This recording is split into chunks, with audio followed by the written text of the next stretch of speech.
This is a square watermelon. Looks different than most of the melons you've seen, huh? Square watermelons are the result of being grown in a box. They have literally been shaped by their environment, a container to grow in. The grower did this with intent, making it easier to stack melons for sale, and in the process, the fruit took on a new shape. Lots of the same characteristics, sure, but physically and visibly changed. Something similar happens to us as individuals, organizations, and even churches. We are shaped by our environments. We are shaped by the systems that we live by and the processes we put in place to carry out our mission. We're even shaped by the buildings we worship in.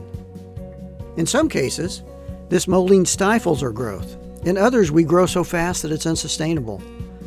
As church leaders, we even become square watermelons ourselves. Without taking stock of how our environments shape us, we can be limited by blind spots and unchallenged assumptions. We miss opportunities to innovate. We misplace our authentic selves. Worst of all, we may fail to transform lives and help people know Jesus. It's often tough to see how you've been shaped, and even tougher to admit if you become a square watermelon without your conscious participation. How do you start to see what's shaping you? It can be as simple as opening your eyes, literally. Consider the space where you worship.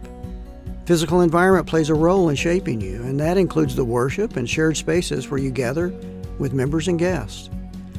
What message does the interior of your church convey? Does it say historical and elegant? Modern and simple? Does the design match the lifestyles of your members? Does it match your message? Ultimately, does your environment align with your mission, vision, and purpose?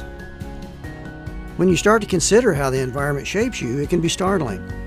You'll notice misalignments, things you got right, and areas that could use a lot of attention. That's okay. There's a lot of time. This self-awareness is invaluable.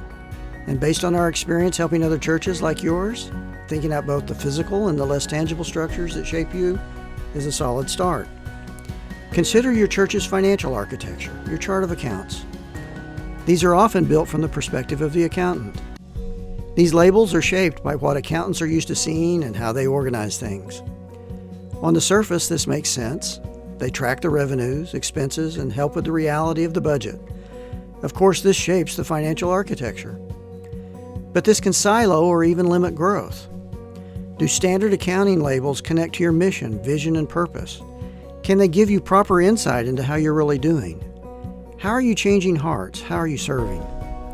These can be missed opportunities to represent your authentic self and grow your church.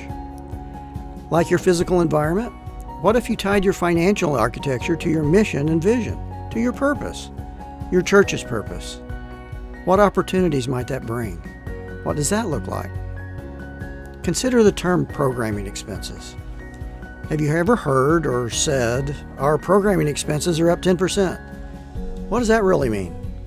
Is it possible to break out those expenses and categorize them in a way that directly ties to our efforts? Instead of programming expenses, categories like student ministries, children's programs, and local outreach initiatives explicitly connect your church's work and mission. Imagine hearing, you'll see that our student ministry expenses went up 5% this quarter as a result of the backpack drive. A true picture of your efforts connected directly to your mission.